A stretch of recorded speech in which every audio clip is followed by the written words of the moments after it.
किधर भी रास्ता नहीं, आगे देखो तो बॉडी है, पीछे देखो तो ये नदी है। ऐसा है मेरा साहब, मेरा कोई नहीं, मेरा मर्द नहीं, कोई नहीं। ये बच्चे के ऊपर मैं जिए ना करी। 3 बच्चे लोग लेके मेहनत करके 1-1 रुपए काम करके मैंने पाली मेरे बच्चे को साहब को। रोंगटे खड़े कर देने वाले दोस्तों ये आंसू है। ये पूरा का पूरा बस्ती एक दिन में तो बना नहीं होगा, सालों लगे होंगे। तब प्रशासन क्या कर रहे थे, ये बड़ा सवाल होता है। अगर उस वक्त ही इन्होंने ध्यान दिया होता तो आज ये नौबत नहीं आती, आपको यहाँ खड़ा नहीं होना पड़ता, लोगों को परेशान नहीं होना पड़ता। क्या कहेंगे? ये बात तो सही है कि डीपी प्लान में आरक्षण है, मगर आरक्षण होने के बावजूद भी ये जगह जो आदिवासियों की है, तो यहाँ पर जो आरक्षण आपको करना चाहिए था तो उस समय पे वहाँ के जो मूल जमीन धारक है उनको बुलाकर उनसे बातचीत करके इस जगह को अपने ताबे में लेना चाहिए था। मगर प्रशासन के माध्यम से ऐसी हरकतें उस समय पे नहीं हुई। इसका दोष मैं अभी के आयुक्त को नहीं लगाऊंगी। इसके पहले वाले जो भी आयुक्त थे या वहाँ के अधिकारी थे, जो प्रभाग अधिकारी थे, उन्होंने या नगर रचना के डिपार्टमेंट के अधिकारी थे, उन्होंने इसके ऊपर कार्रवाई करनी जरूरी थी। मगर इन्होंने बहुत सही कहा। वो एक बात जो मुझे भी बहुत अच्छी लगी कि अभी के जो आयुक्त हैं दिलीप ढोले जी, वो लॉ एंड ऑर्डर को मेंटेन करते हुए शहर के डेवलपमेंट के हिसाब से, विकास के हिसाब से अपना काम कर रहे हैं। 20 साल पहले की गलती को आज के आयुक्त को दोषी नहीं ठहराया जा सकता। अगर 20 साल पहले इस निर्माण को रोक दिया जाता था या उसी वक्त जो है, उस वक्त की जो सरकार होगी, उस वक्त के जो काम करने वाले होंगे, उस वक्त के जो अधिकारी होंगे, अगर उन्होंने उस वक्त ध्यान दिया होता तो आज ये नौबत नहीं आती। आज लोग सोचेंगे कि इसकी तोड़क की कार्रवाई जो है आयुक्त दिलीप ढोले कर रहे, लेकिन दिलीप ढोले जी तो कानूनी प्रक्रिया को का पालन कर रहे। आरक्षित ज़मीन है, वहाँ पे अगर गार्डन है या वहाँ पे और कुछ रोड निकलना है तो उसके लिए उनको तोड़ना ही पड़ेगा। तो इसके जिम्मेदार आज के आयुक्त को नहीं ठहराया जा सकता। आज इन लोगों की एक ही मांग है कि अगर आप हमारा झोपड़ा तोड़ते हैं तो हमें रहने की पहले पर्याय जगह दीजिए, उसके बाद आप तोड़िए, नहीं तो हम यहाँ पे ही रहेंगे, डटे रहेंगे। आपको हमें मारना है मार दो, जो करना है करो, लेकिन हम यहाँ पे रहेंगे। आज कहीं ना कहीं मीरा भाईंदर की मेयर ज्योत्सना हसनाले इन लोगों के साथ खड़ी नजर आई। हम अनधिकृत बांधकाम के खिलाफ है, ये बात तो सही है। अनधिकृत बांधकाम मीरा भाईंदर क्षेत्र में नहीं होना चाहिए और इसके ऊपर मैंने महासभा में भी विषय रखा हुआ है। मगर ऐसी हरकतें यहाँ पर करने की कोशिश जब हुई है, इसका कारण यह है कि यहाँ के जो लोग रह रहे हैं, मूल निवासी अभी जो है, उन्होंने अपनी ज़मीन को बेचा और यहाँ पर लोग आके बसने शुरू हुए। हर एक राज्य से लोग यहाँ पर आए हैं, 2 पैसा उन्होंने जमा करके एक अपना आशियाना बनाया है, घर बनाया है और उसमें वो लोग अपने परिवार के साथ खुशी खुशी रह रहे हैं। मगर जब आरक्षण की बात आती है तो आरक्षण भी विकसित होने चाहिए, ये भी महत्वपूर्ण है। मगर आरक्षण विकसित होते समय जितने लोग वहाँ पे रह रहे हैं उनको उनका पुनर्विकास भी होना जरूरी है, उनको घर दिलाना भी जरूरी है, क्योंकि वो बहुत ही पुराने लोग हैं, 2011 के पहले लोग हैं, कुछ लोग तो 1994 के पहले भी हैं, पहले के भी लोग हैं। तो मैंने कमिश्नर से यही बात की कि आज यहाँ के जो लोगों के ऊपर आप कार्रवाई कर रहे हो तो उसके पहले उनके पेपर को चेक करो। और मेरे पास जितने भी लोगों ने पेपर दिए थे, कल रात से हम लोग वही पब्लिक यहाँ पर आके मुझे पेपर जमा कर रही थी और वो पेपर का पूरा बंच बनाकर सचिन म्हात्रे जी, अनिल भोसले जी और हमारे पदाधिकारी हम आयुक्त से मिले।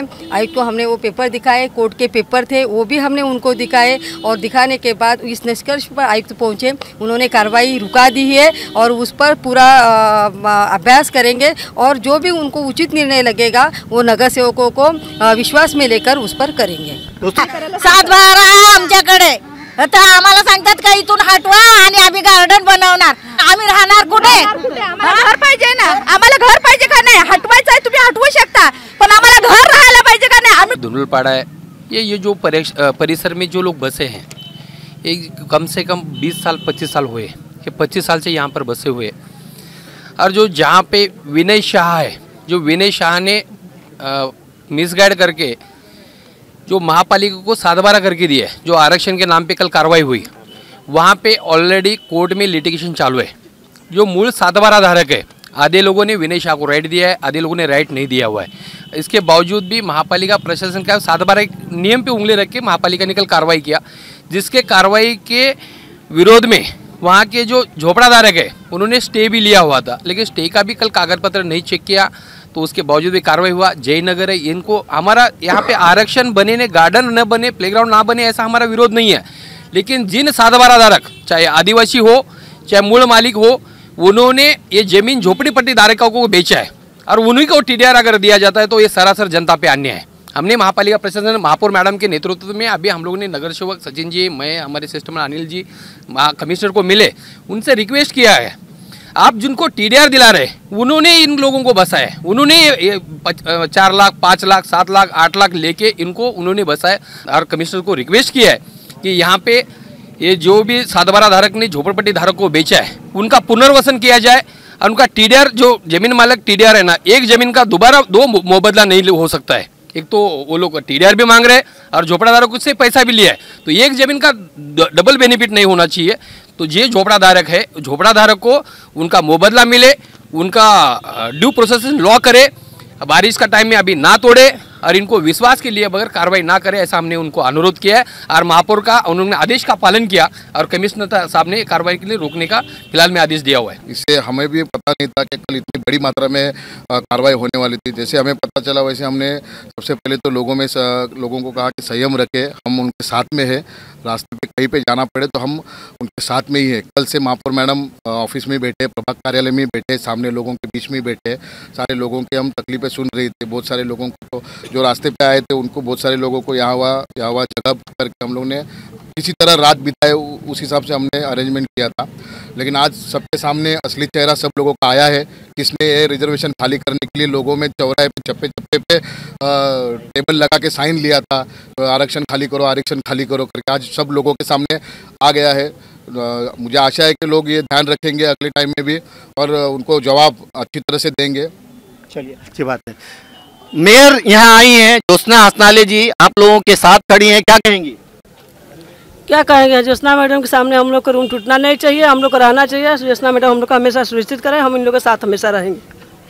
यही है मेरा भी कहना कि वो उन्होंने गरीब लोग का साथ दे तो गरीब भी उनके साथ देंगे।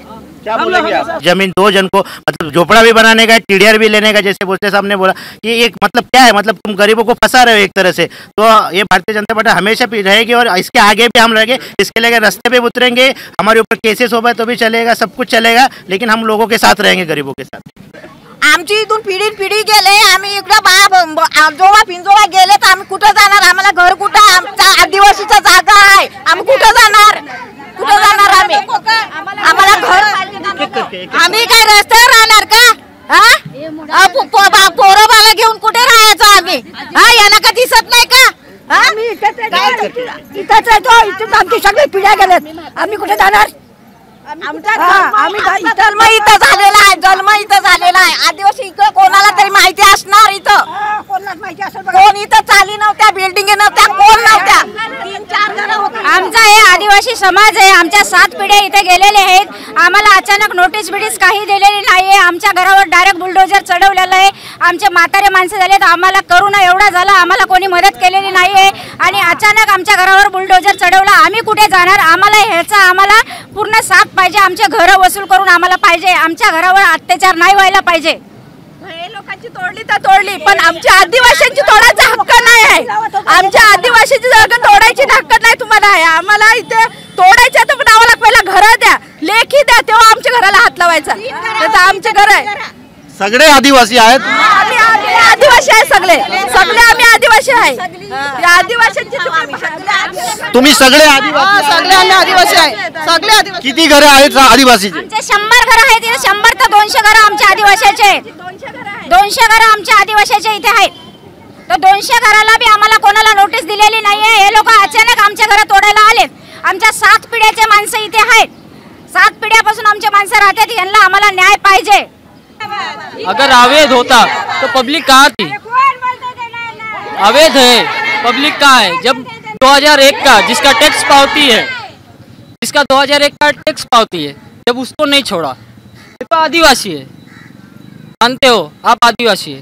जब इनका रोड यहाँ तक लगता है, इनकी जगह यहाँ तक लगती, इनको तोड़ के अंदर भेज दिया, किसके लिए? रोड के लिए, रोड के लिए अंदर भेजा। चलो मान्य है, रोड के लिए तुमने अंदर भेजा, हम मानते हैं, और आदिवासी को तोड़ना क्या अथॉरिटी है क्या कोई चीज़ की? उनका भी एक लॉ है, उनका एक कानून है।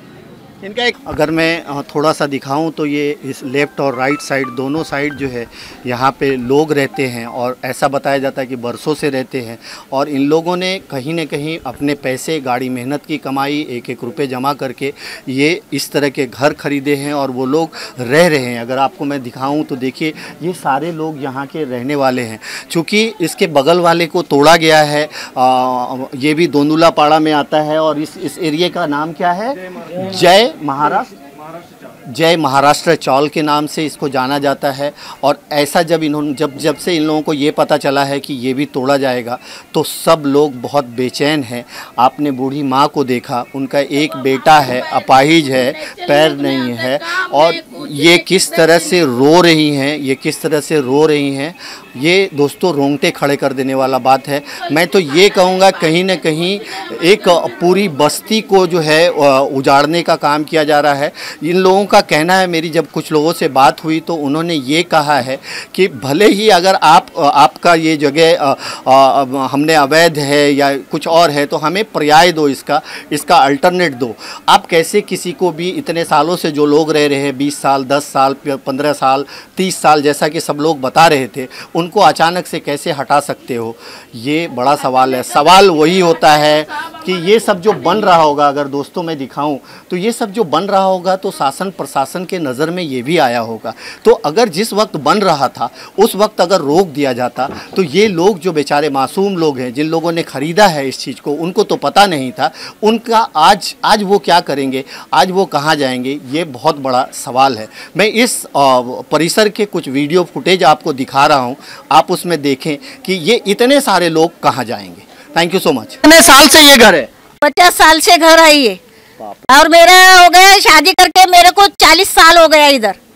मेरे बच्चे भी इधर बड़े हो गए सब। अभी आप लोगों को तोड़ने के लिए बोला गया है क्या? इसको तोड़ने के लिए बोला है उन लोगों ने।